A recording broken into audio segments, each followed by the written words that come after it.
The people have now spoken, and they have not given an outright majority to any party, thereby demanding cooperation from their political leaders.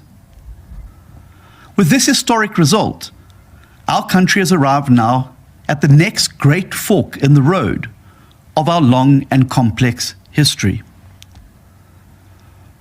As we digest the results of the 2024 elections and their implications, I know that many of you are feeling uncertain and anxious about the future.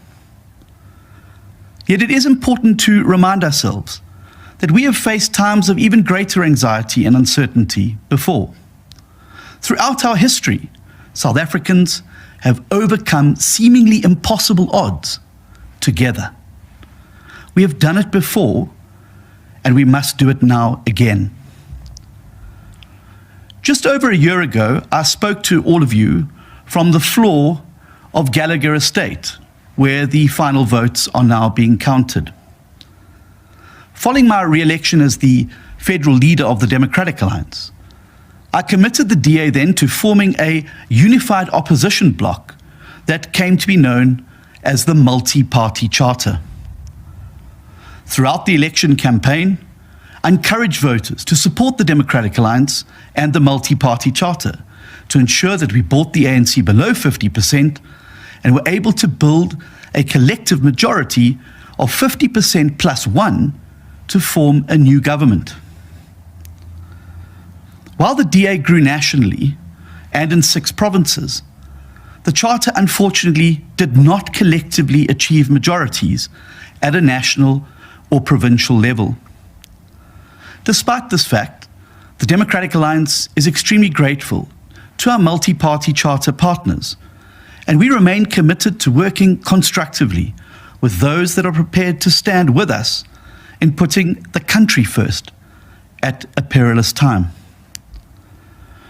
During that same speech from the floor of the DA's Congress last year, I also indicated what the DA's position would be in a scenario where the ANC loses its majority and the MPC falls short. At the time, I said that if the scenario materializes, and I quote, "The DA will make it our #1 priority and do absolutely everything in our power to prevent an ANC-EFF doomsday coalition from taking power," unquote. In the 14 months since I spoke those words, the rise of the MK party has only added urgency now to that commitment. The reality is that the DA is the only party that foresaw this risk and spoke openly and honestly with voters about it. And so it has now come to pass. Based on current projections, a combination of the ANC, the EFF and MK have the numbers to take power nationally, as well as in KwaZulu-Natal and Gauteng. The bottom line is that collectively, they have the numbers to take power, whilst the multi-party charter does not. This is, of course, not the outcome that we wanted, but it is the outcome that we must now deal with. The DA will not bury our heads in the sand. We will face up to this challenge, for that is the task of leadership.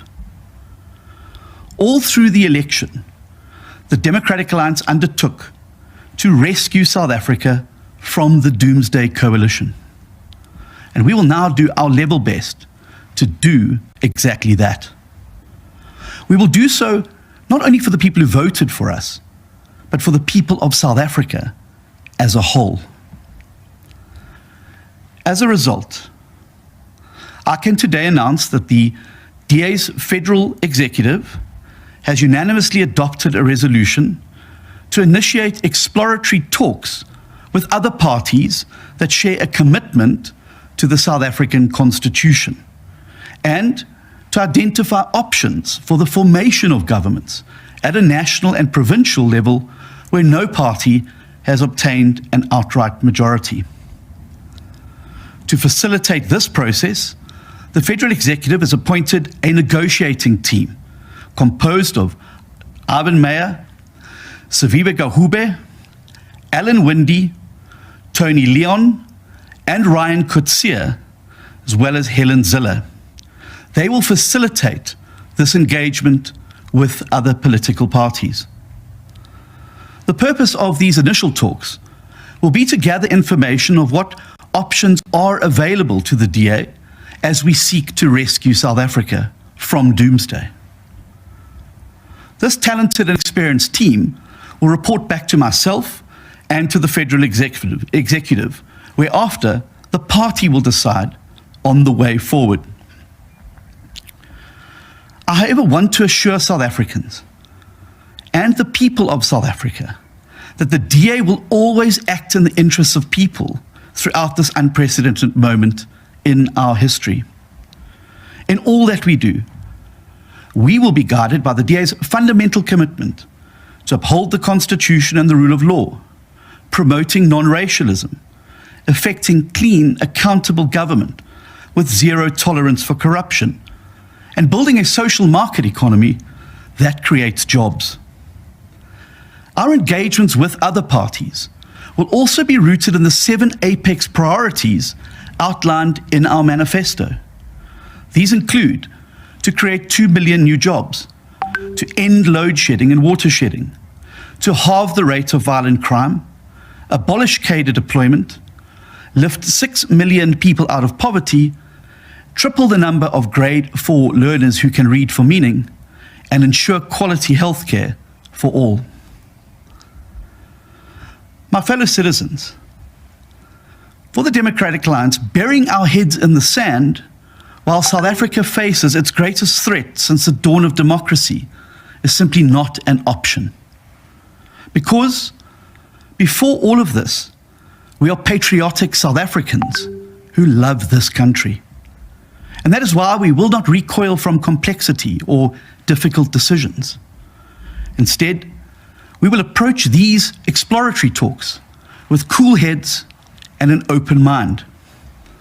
We will meet the demands of history in this moment with the maturity and determination to live up to our campaign pledge to rescue South Africa. Like you, I am a South African first. The people who make up the DA are South Africans first. And we have learned from the past 30 years the devastating consequences when party interests are put before the national interest. So, if you are anxious or scared about what South Africa will look like following these unprecedented election results, I want to reassure you. I too am a father to 3 young daughters. And like millions of South Africans, I don't want them to grow up in a country run by a party like MK that wants to abolish the Constitution, which wants to subvert the judiciary, and that plans to expropriate private property and nationalize the Reserve Bank. These are the things contained in the manifestos of the EFF and MK, and they amount to an all-out assault on the Constitution of our country. They will cause untold unemployment, misery, hardship and hunger for millions of our people. And allowing this to just happen will set South Africa's flag and constitution on fire, just as the DA warned during the course of the election.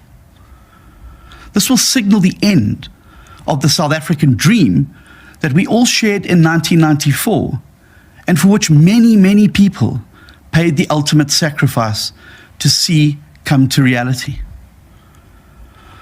I want to assure you that the DA will not give up on our Constitution or for a country that belongs to all who live in it, united in our diversity. Our Constitution now faces its greatest test since 1994, and the moment now calls for all patriotic South Africans to step up and defend our Constitution. The DA will answer the call of South Africa, and we urge all others who love our Constitution and all it represents to set aside petty politics and narrow sectarian interests and join hands now to act in the interests of the country that we all love. Our country needs us now, and we cannot let her down. Thank you very much. Hear more words straight from DA leader John Steenhuisen. My fellow South Africans, as the dust of the elections settle, we can start to see the way forward more clearly. The people have spoken. They have not given an outright majority to any party, thereby demanding cooperation from their political leaders. With this historic result, our country has arrived at the next great fork in the road of our long and complex history. As we digest the results of the 2024 elections and their implications, I know that many of you are feeling uncertain and anxious about the future. Yet, it is important to remind ourselves that we have faced times of even greater uncertainty before.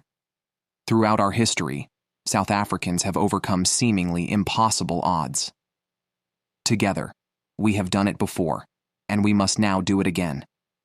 That's some of what he had to say. And now, over to you guys. South Africa is definitely at a crossroad. What is going to happen?